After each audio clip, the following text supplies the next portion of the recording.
para a gente ter esse material de apoio, tá? Sejam todos muito bem-vindos, então, à nossa discussão. A gente inaugura hoje uma nova versão, uma nova sequência de casos clínicos preparados, pensados, para tornar mais dinâmica o aprendizado do contexto da fitoterapia dentro de uma evolução clínica e trazendo também as vivências que a gente tem no consultório integrativo.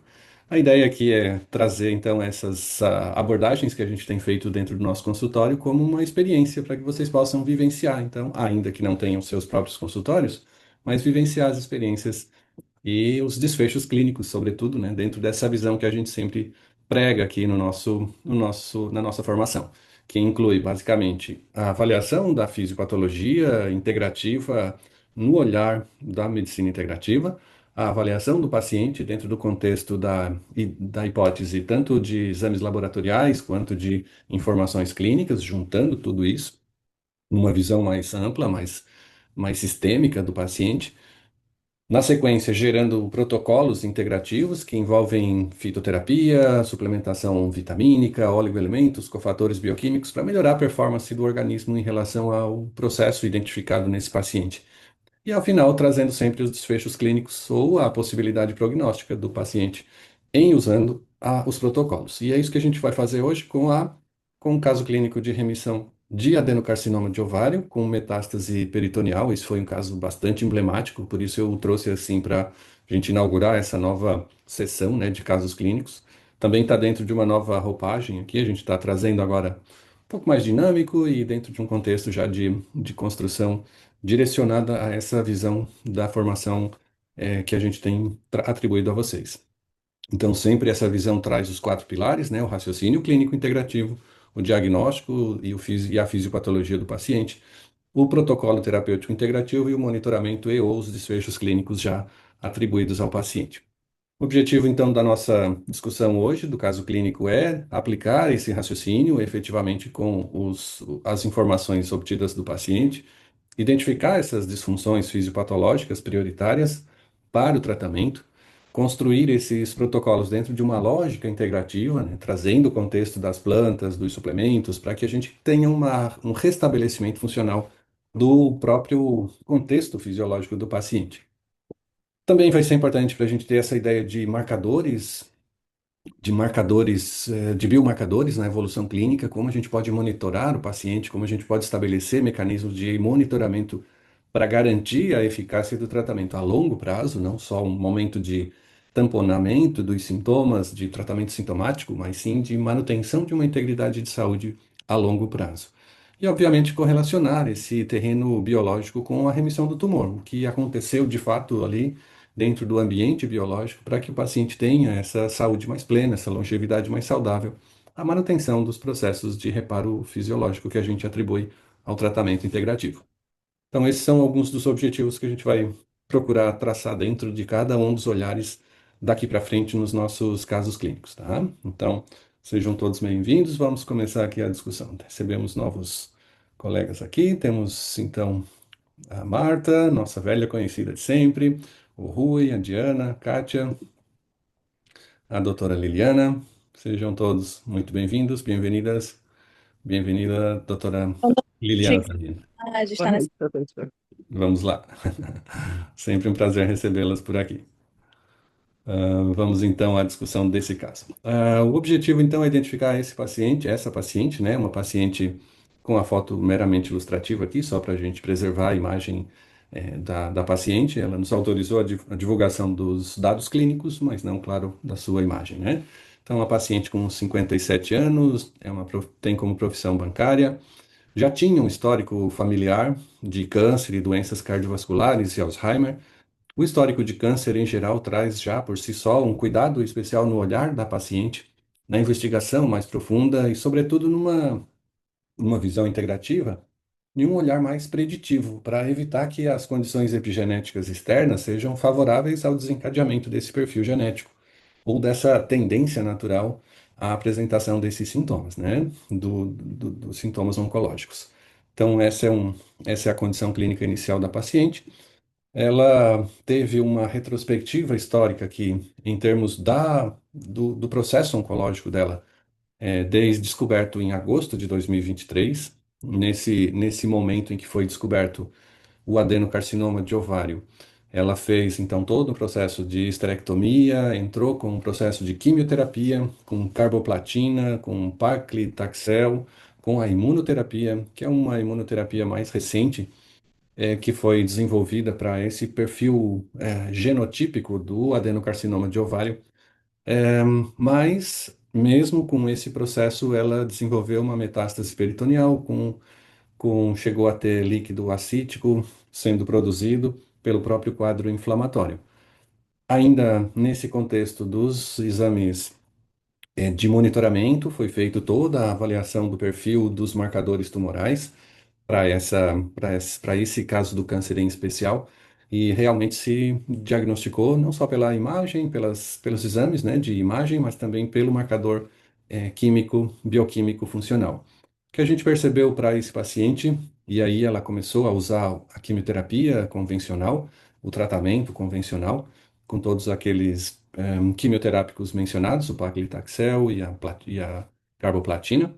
Só que impossível ela manter esse tratamento por muito tempo, porque a toxicidade, todos os efeitos colaterais descritos na literatura para essas duas drogas, ela apresentou. Então, ela teve pneumonite medicamentosa relacionada à imunoterapia, teve toxicidade ocular, com catarata bilateral acelerada, processo de degeneração macular, teve uma imunossupressão violenta, quase que bloqueando totalmente a produção das células de defesa, e também hemácias e também plaquetas. Então, teve uma imunossupressão medular e uma supressão medular praticamente inviável de manutenção do processo terapêutico exatamente por essa imunossupressão. Claro, dentro desse processo, as avaliações foram acompanhando o desenvolvimento clínico da paciente e a perda da vitalidade, ela foi efetivamente definhando, porque todas essas condições de toxicidade das drogas levavam a essa condição clínica da paciente. O que que a gente pega desse contexto inicial, né? O primeiro pilar, que é exatamente o raciocínio clínico integrativo, a gente precisa entender como esse ambiente funcional do tumor foi capaz de desencadear todas essas alterações funcionais e a expansão dessas células tumorais para um ambiente à distância, que é o quadro de metástase peritoneal, né? Por que que isso efetivamente aconteceu?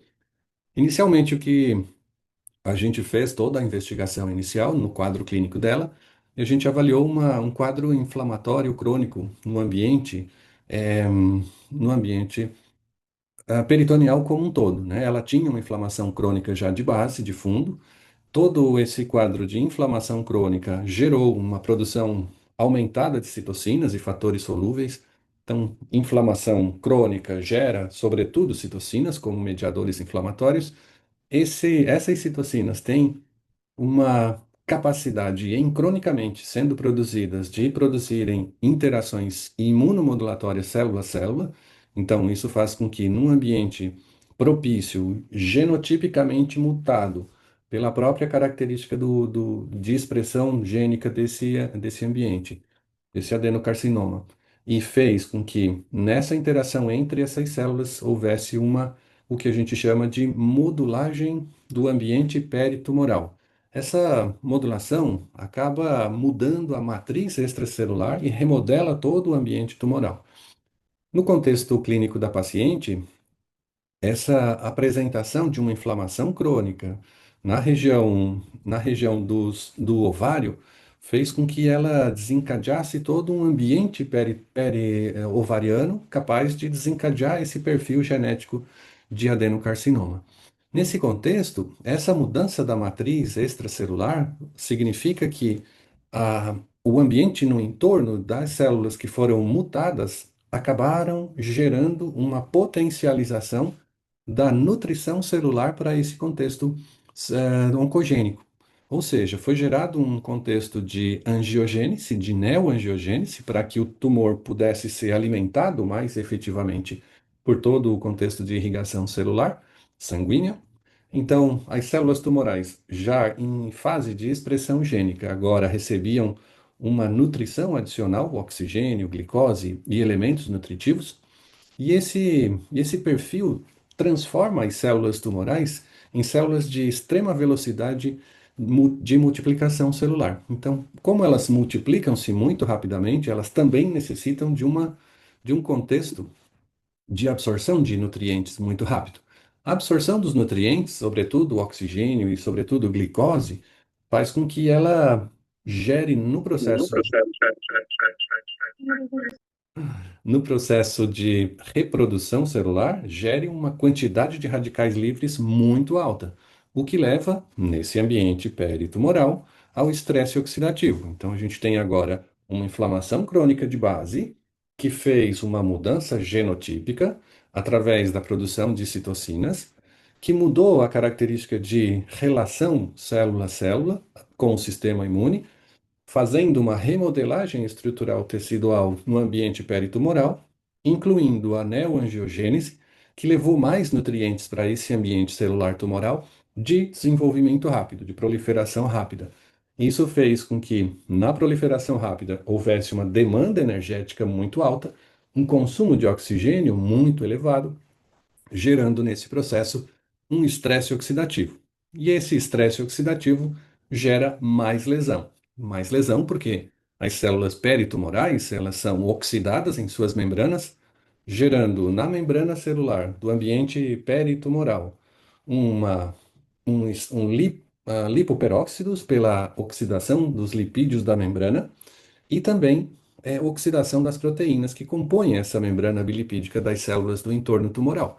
E olha que interessante isso. Quando a gente tem esse prejuízo da estabilidade das membranas pelo estresse oxidativo gerado durante a reprodução celular e da expansão tumoral, essas células acabam se destruindo, liberando mais mediadores para o entorno tumoral, retroalimentando todo o processo de inflamação. Então, nós temos uma agudização do processo inflamatório a partir de todo esse contexto. O que que faz normalmente uma inflamação?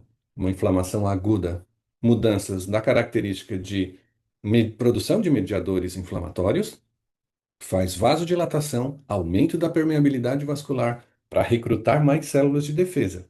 Mas como esse ambiente reológico do entorno tumoral está com uma alteração entre essas células imunológicas, célula a célula, eles acabam resistindo, tendo o que a gente chama de resiliência imunológica nesse ambiente. As células imunológicas não conseguem mais atacar como deveriam, e reconhecer como deveriam essas células como células anômalas, como células estranhas ao ambiente tecidual em que elas estão disponibilizadas.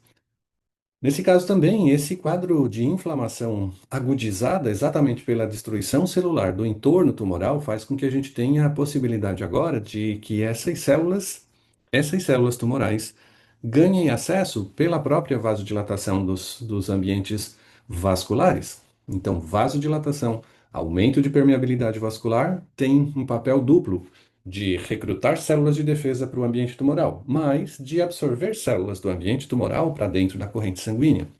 E a partir daí, com muitos novos vasos, a evasão imunológica e o acesso dessas células pela corrente sanguínea geram o efeito posterior que foi identificado na paciente, que foi a metástase peritoneal, ou seja, ele saiu da região ovariana, onde estavam se desenvolvendo, e agora migraram para a região peritoneal. Tudo ali dentro do mesmo ambiente, a mesma performance, pelo próprio extravasamento plasmático gerado pela vasodilatação e aumento da permeabilidade vascular.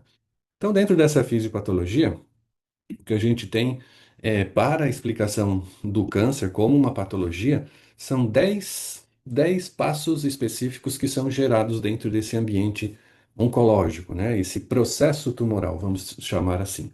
Primeiro, como a gente mencionou, tinha algum agente efetivamente carcinogênico que foi apresentado no ambiente tumoral. Isso alterou a genética.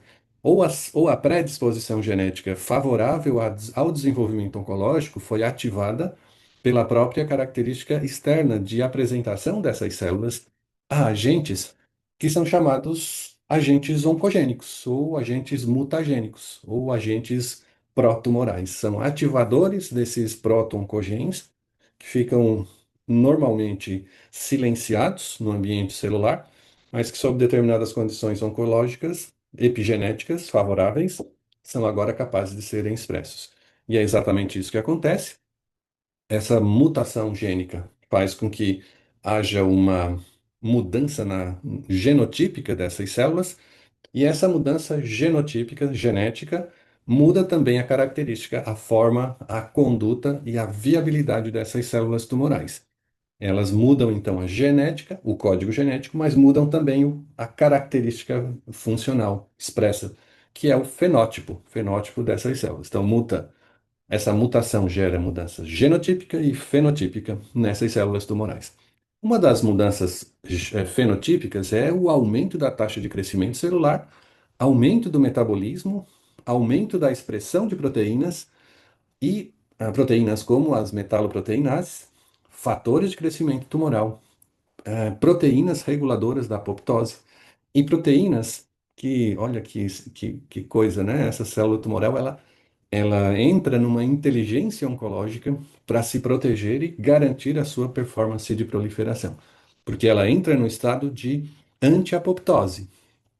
O normal seria que uma célula estranha entrasse no processo pró-apoptótico, porque ela não faz parte daquele tecido. Então, tecnicamente, o organismo induziria uma apoptose nessas células estranhas. Nesse caso, o genótipo dessas células, pela expressão de proteínas associadas ao contexto de produção e expressão gênica dos proto-oncogenes, entre essas proteínas expressas estão as proteínas anti-apoptóticas.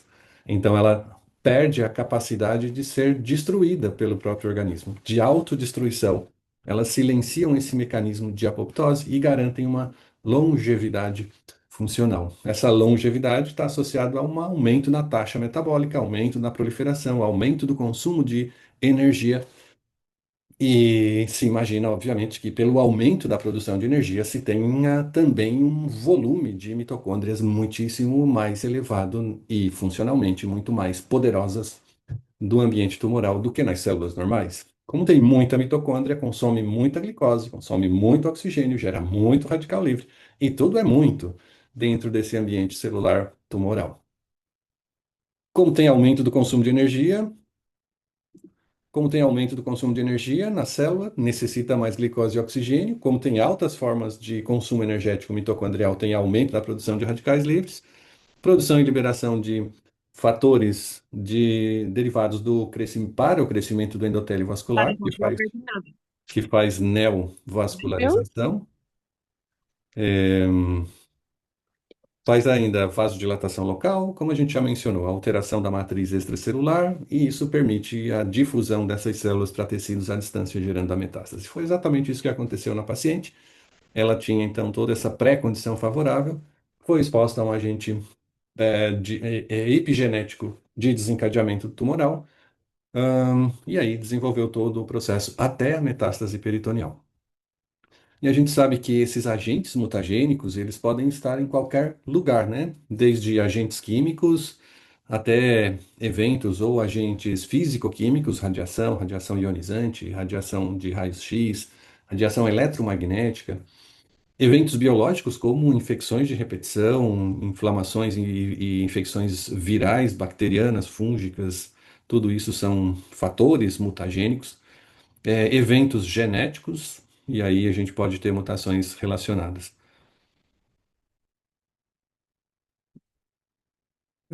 Marta, boa noite, vou assistir a aula depois. Vou precisar sair, desculpa. Um abraço, Marta, até mais.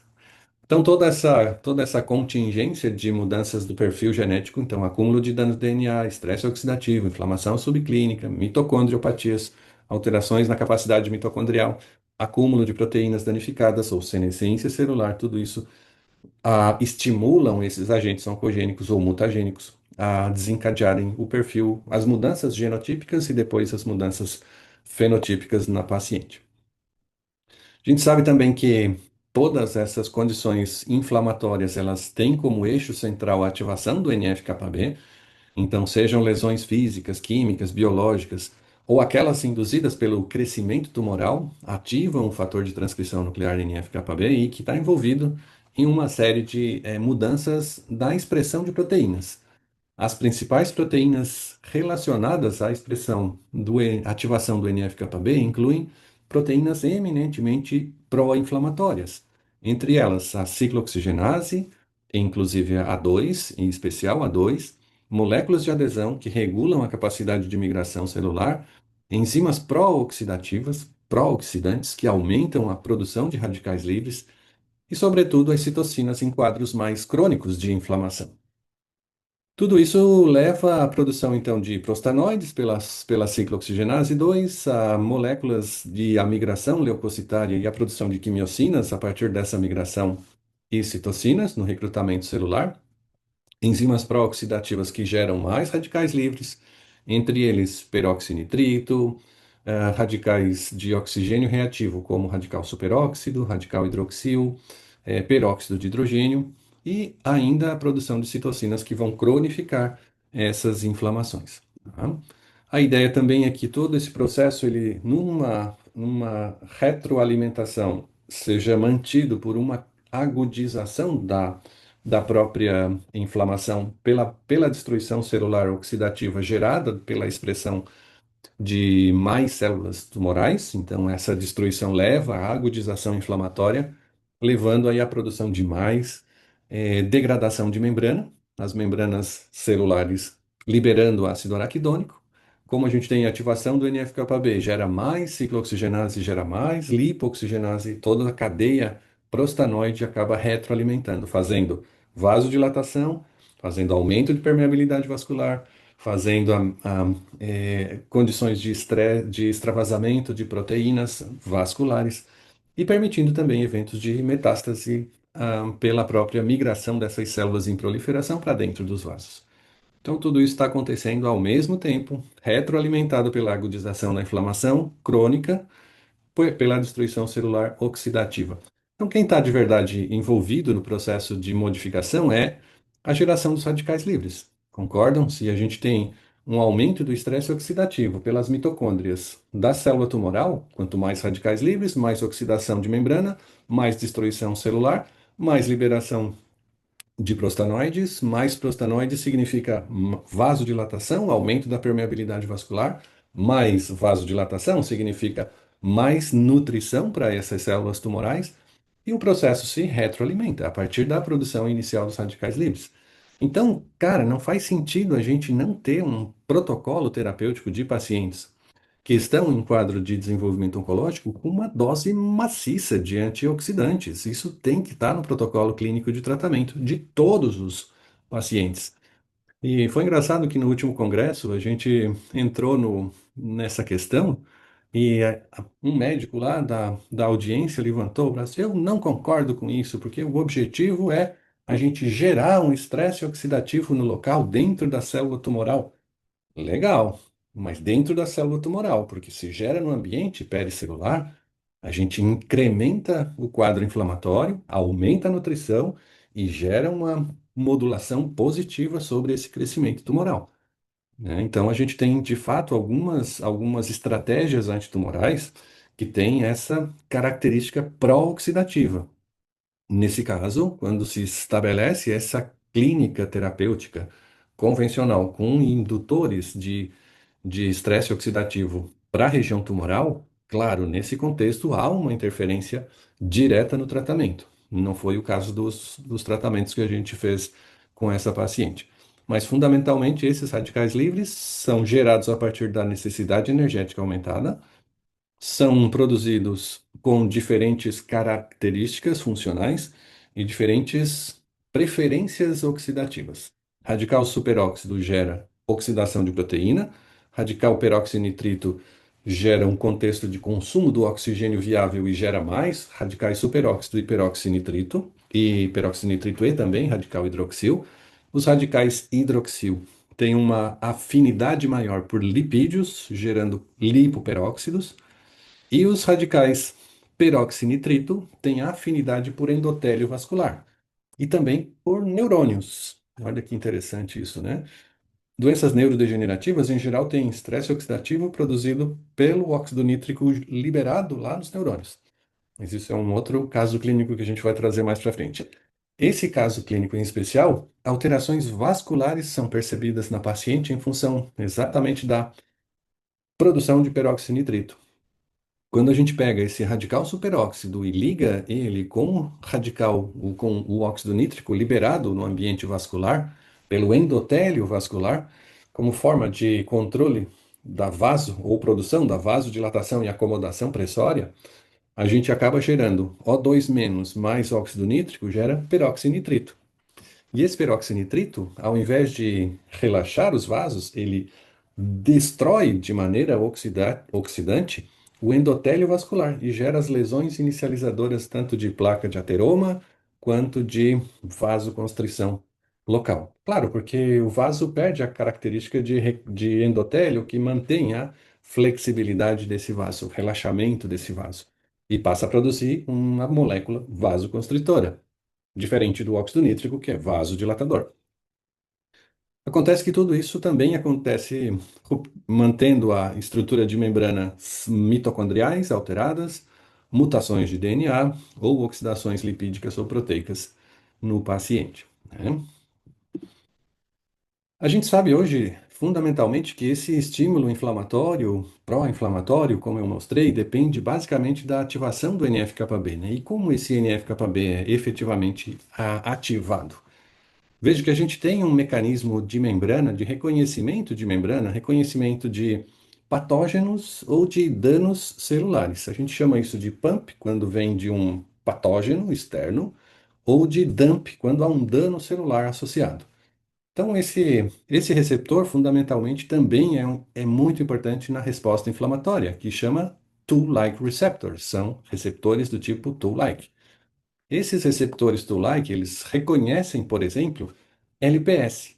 É aquela parte das bactérias que são lipopolissacarídeas e que são capazes de, em sendo reconhecidas pelos receptores Toll-like receptors, desencadear uma cadeia, uma cascata de fosforilação que vai até o final do processo, ao nível intracelular, ativando o NF-κB e estimulando a transcrição de informações gênicas, para garantir uma resposta de performance dessas células inflamatórias para o agente que estimulou a ativação do receptor de Toll-like, né? Então vejam bem, se a gente tem uma bactéria, e a gente estava falando disso agora com a Kátia, né? Se a gente tem bactérias disbióticas ao nível intestinal, essas bactérias disbióticas apresentam LPS na sua constituição química e a gente tem Toll-like receptors, vamos trocar aqui porque o LPS é maior.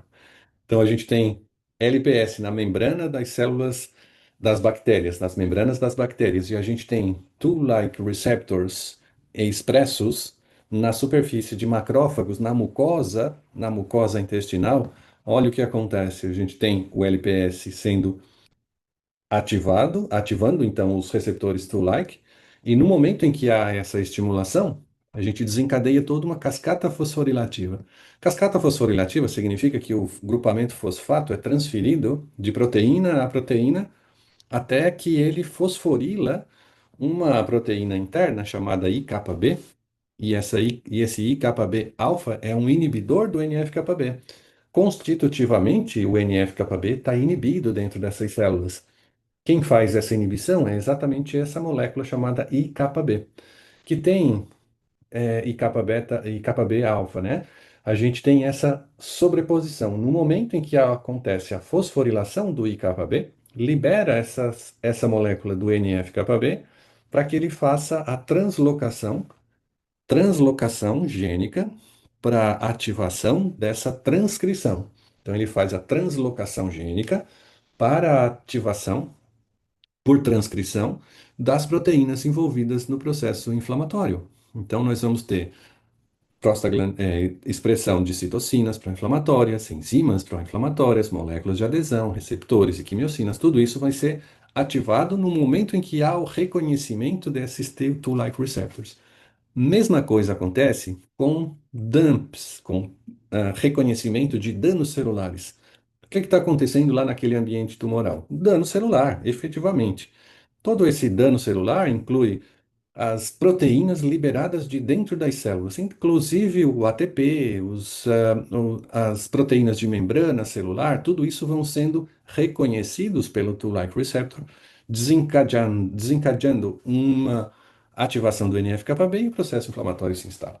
Então, Tudo isso está diretamente e proporcionalmente relacionado com a percepção do ambiente onde a gente está ativando esse tool-like e ativando essas células de defesa propositadamente para que elas representem uma linha inicial de combate a essa percepção, né? Tanto de bactérias quanto de danos celulares. No caso dos intestinos, bactérias gram-negativas ativam toll-like receptors nos macrófagos residentes na parede do intestino, fazem uma ativação inflamatória, o que faz com que seja reconhecida essas bactérias como patógenos, e aí a gente migra células de defesa para dentro da luz intestinal. Essa migração pressupõe uma vasodilatação, pressupõe um aumento da permeabilidade vascular entérica e o recrutamento de neutrófilos. Neutrófilos que liberam radicais livres para matar a bactéria, exatamente para matar a bactéria. E nesse estresse oxidativo liberam mais LPS. Quando a gente destrói a bactéria que tem LPS na sua estrutura, a gente gera mais LPS.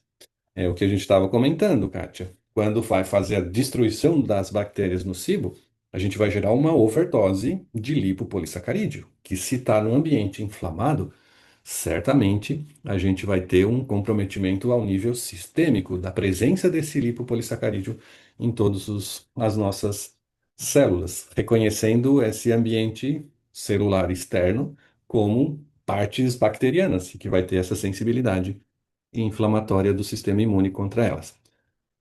No caso da paciente, o que a gente teve foi então DUMPs, ativando Toll-like receptor, desencadeando o a ativação do NF-κB e fazendo a inflamação adicional, né? Tudo isso identificado nesse processo. E a gente viu que a inflamação e a oxidação estão na gênese de condições, muitas condições de doenças degenerativas, incluindo neurodegeneração, e aí tem algumas delas que a gente já certamente já reconhece como envolvendo o estresse oxidativo, neurodegeneração como Alzheimer, depressão, demência, Parkinson, envelhecimento como um todo, aterosclerose, diabetes, doenças oxidativas fundamentalmente, mas que geram quadros inflamatórios associados. Ou doenças inflamatórias que geram como condição adicional estresse oxidativo.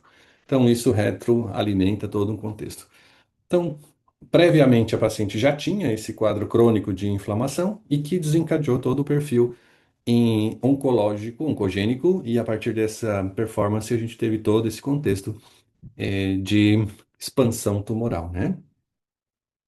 A hipótese fisiopatológica, então, que a gente pressupõe para esse quadro clínico, sempre na inflamação crônica anterior, gerou essa mudança reológica.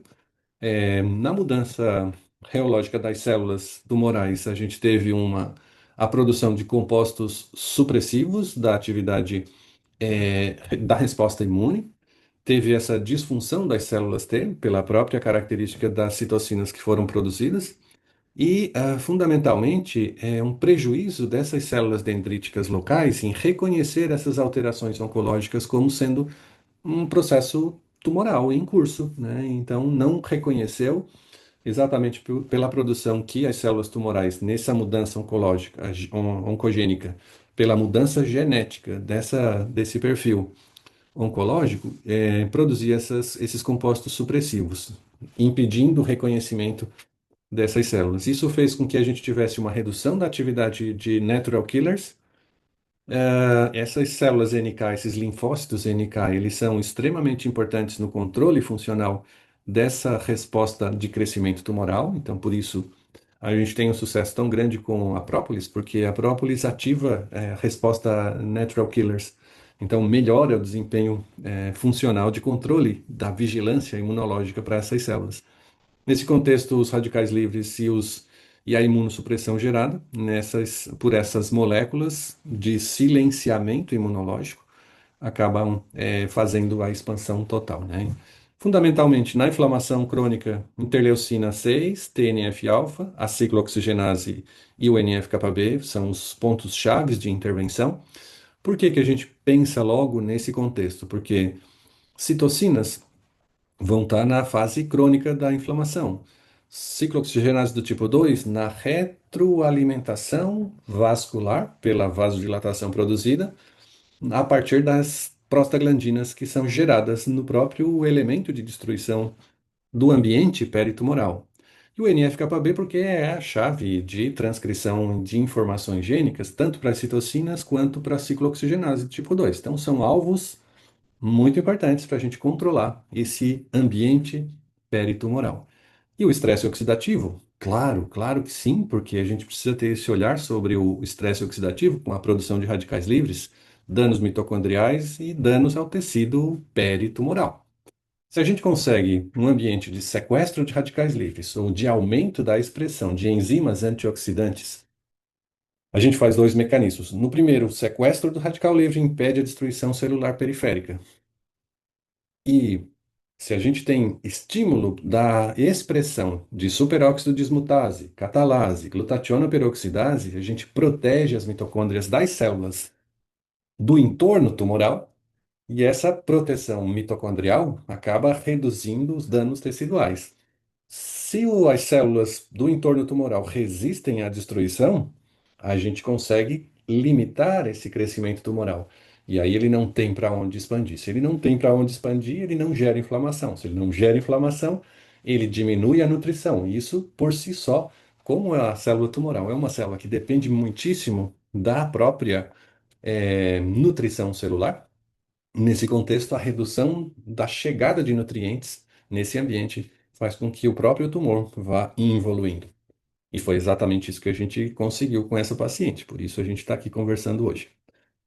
De fato, então, mudando o microambiente tumoral, a gente muda a inflamação crônica, a gente protege contra doenças imunes, protege contra doenças infecciosas, que são fatores de retroalimentação do processo tumoral, né? Então, tudo isso melhora a característica funcional da resposta ao tratamento. São características em comum que são apresentadas em todos os pacientes. No terreno biológico inicial, que a gente tinha, então, uma inflamação crônica, uma disfunção mitocondrial, que gerou um estresse oxidativo, que gerou imunossupressão e levou à progressão do tumor. Num curso temporal, isso foi o que aconteceu com a paciente desde o diagnóstico em 2023. Previamente, a gente tinha inflamação crônica. Dali de 23 para frente, 3 anos atrás, a gente teve todas essas condições associadas: disfunção mitocondrial, estresse oxidativo, imunossupressão e progressão do tumor, a ponto de gerar essa metástase peritoneal. No pilar 2, o que a gente faz é, bom, se a paciente está apresentando essas condições, vamos virar agora o nosso olhar para a condição diagnóstica desse estado fisiopatológico. O que é que a gente normalmente faz de avaliação? Que é essencial para a gente ter essa visão da extensão da força do tumor e da capacidade dele de expandir em relação, gerando metástase, gerando comorbidades associadas. Então, a gente tem 5 focos principais de avaliação. Primeiro, um hemograma funcional, onde a gente mede perda da capacidade endógena de manter uma produção de células de defesa, de transporte de oxigênio pelas hemácias. Então, avalia todo esse perfil, plaquetas, tudo isso.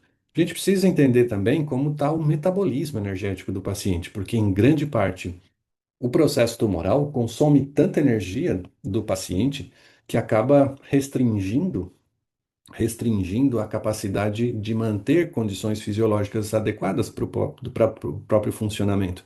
Então, gera sarcopenia, caquexia, alterações de resistência óssea, diminuição ou fragilidade imunológica, alterações na neurotransmissão. Todo o metabolismo energético do paciente acaba sendo direcionado para a manutenção da taxa de crescimento tumoral. A gente tem também nesse quadro a avaliação dos mediadores inflamatórios, para garantir o quanto está inflamado o organismo, a capacidade de resposta imune e a função mitocondrial, fundamentalmente, né? Avaliando esses parâmetros, a gente já tem um dimensionamento claro de como é que está o estado fisiológico do paciente. Nesse caso, o paciente tinha, veja, depois de todo o tratamento, né? A gente pegou a paciente já num estado de metástase, de que já tinha passado por toda a característica de tratamento. A gente já tinha, então, nesse quadro clínico, uma imunossupressão residual do próprio tratamento que ela tinha feito, quimioterápico, e uma anemia funcional bastante importante. Então, ela já tinha fragilidade imunológica, fragilidade hematológica, tinha uma necessidade de um suporte integrativo individualizado para restabelecer esse padrão funcional. Na hematopoiese, a gente viu o significado desses dados clínicos uma elevada heterogeneidade eritrocitária, ou seja, ela tinha diversos tipos diferentes de eritrócitos, desde os microhemácias até as expandidas. Então, tinha uma diminuição da capacidade funcional dessas hemácias e, por isso, uma redução da hematologia funcional como um todo, né? No eixo metabólico, uma glicemia de 144, isso é um impulsionador para o crescimento tumoral. Associado a isso, a gente tinha, então, a hiperglicemia aumentada gera uma hiperinsulinemia, que é por si só um hormônio de proliferação, um hormônio que estimula a reprodução e proliferação celular, assim como o IGF-1, que também estimula a reprodução celular, o reforço do estímulo proliferativo. Tudo isso fazia com que houvesse uma expansão tumoral. Então, por isso é tão importante a regulação para o controle glicêmico nos quadros de pacientes tumorais. Muitíssimo importante esse dado. Vejo que é importante também, claro, marcadores tumorais. A gente tem uma série deles que devem ser avaliados em função da origem funcional de cada um dos tumores. O CA125 é o mais indicado para ovário, mas temos também o CEA, que é o antígeno carcinoembrionário, que está presente ou indicado basicamente na avaliação de carcinoma coloretal, pulmões, mama, pâncreas. É mais indistinto, mas ele também serve como orientação. O CA19-9, esse tem uma indicação em câncer de pâncreas, vias biliares e estômago. O CA15-13, que indica então alterações fundamentalmente de mama e um monitoramento para o tratamento de recidivas também acompanha essa avaliação bioquímica. É uma avaliação por sangue, então colhe o sangue, faz a avaliação diagnóstica para essas neoplasias, tá? E olha a evolução do CA125 da paciente. Até aqui ela estava com a quimioterapia. Veja que uma redução mexereca que não significativa da evolução do CA. O CA ainda estava em 100 mesmo depois de todo aquele sofrimento terapêutico, né, e químico que ela sofreu. No momento em que ela entrou no processo de tratamento, em janeiro de 2026, a gente, em 30 dias, reduziu isso para um valor de 27. Em março, ela já estava com 13, abril com 7 e em maio ficou em 14.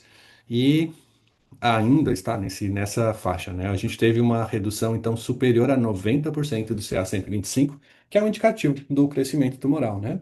Então, significa que a gente teve uma redução de 100, que era o máximo que a quimioterapia conseguiu trazê-lo para 14, para 7, né? Na verdade, ele ficou oscilando entre 7 e 14. E agora em junho a gente tem mais uma avaliação, então vamos ver como é que está isso, mas deve estar dentro do padrão funcional ideal.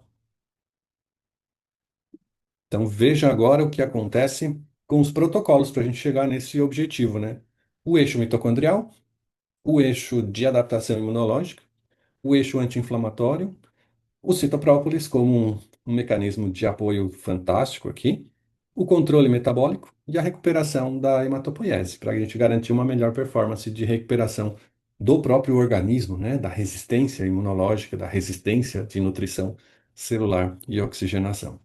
Então, nesse protocolo, a gente entrou basicamente com essa fórmula de reposição na forma de sachês, então sachês com todos esses componentes. E por que que a gente optou por essa condição, né? Porque, independente da capacidade de modulação energética que a célula tumoral tem, se a gente mantém uma viabilidade, energética também para o tecido periférico, também para as células, certamente o impacto que isso vai trazer em relação ao benefício para que consiga controlar esse sobrecrescimento tumoral é muito maior do que o benefício que teria a nutrição que leva para essas células tumorais. Então, o que a gente está fazendo aqui é equiparar, em termos de atividade metabólica, os dois ambientes e gerando uma concorrência pela sobrevida. Então, aumenta a resistência celular contra a degradação oxidativa gerada. Porque a gente tem protetores, ácidos graxos como fosfatidilcerina e colina, que se aderem às membranas celulares do tecido periférico e protegem do estresse oxidativo. A gente tem coenzima Q10 e PQQ, que tem uma ação potencializadora da atividade mitocondrial das células normais. A gente tem as vitaminas do complexo B, E tem mais um conjunto de plantas adaptógenas que melhoram a resposta e controle neuroendócrino, desde o hipotálamo, hipófise até a suprarrenal, para garantir uma melhor performance energética para esse organismo que estava com fadiga extrema, né? A paciente estava praticamente em cadeira de rodas, ela não fazia mais nada por si só, não tinha energia para isso. Então a gente entrou com essa forma. Associado, claro, a uma redução do quadro inflamatório.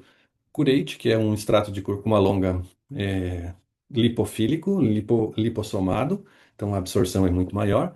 Boswellia serrata. Cureite inibe o NF-κB.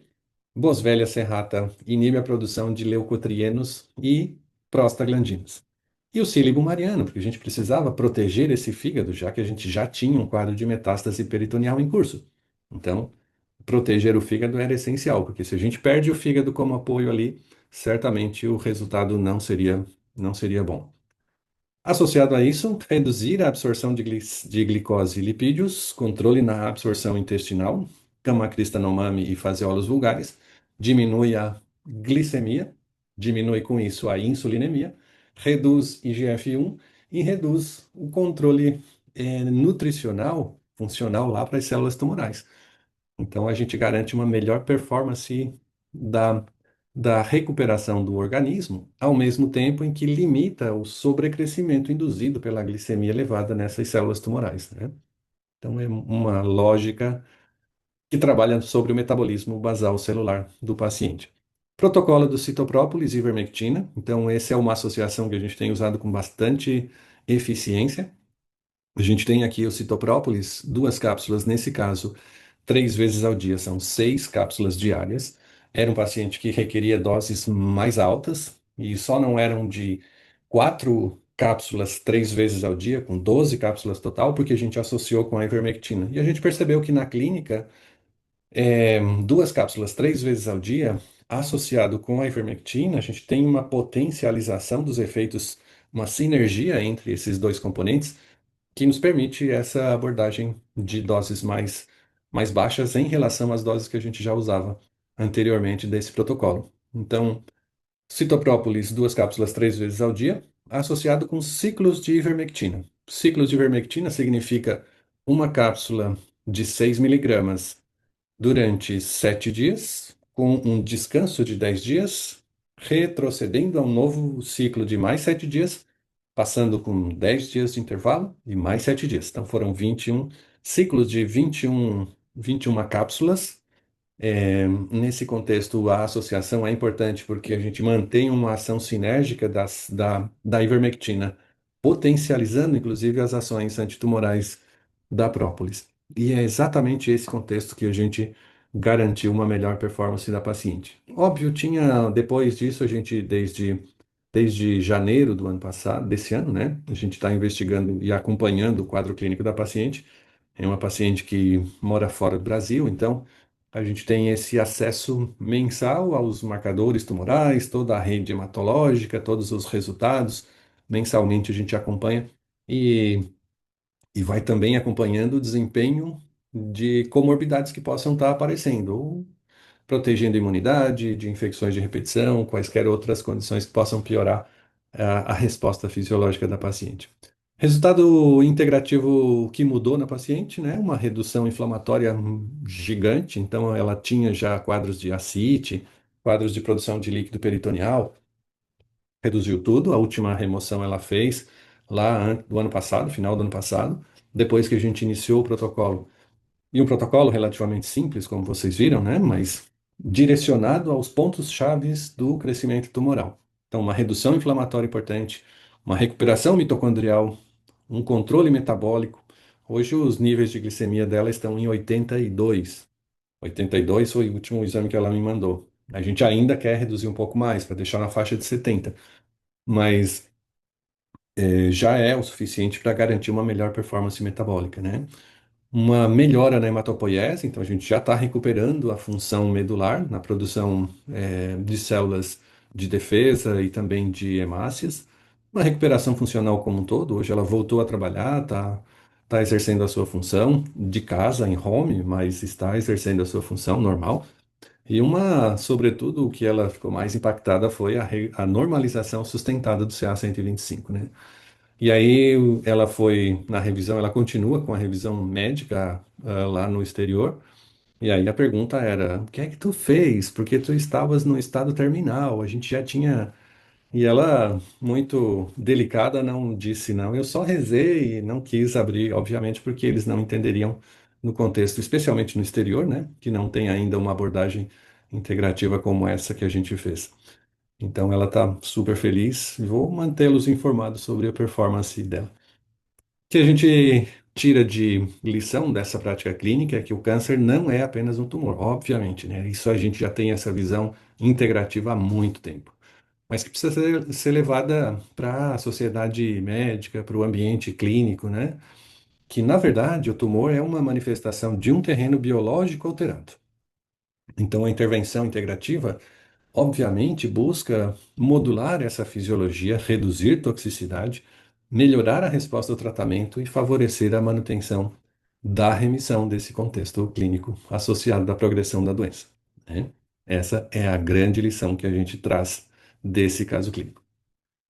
Deixo aqui para vocês a nossa página da formação CIP, ela ainda está à disposição do estudo. Eu sei que os nossos alunos aqui já têm acesso, alguns deles, à formação, mas a gente deixa a critério de quem estiver interessado para a gente dar difundir ainda mais, né, essa visão integrativa para salvar mais vidas dos nossos pacientes em uso.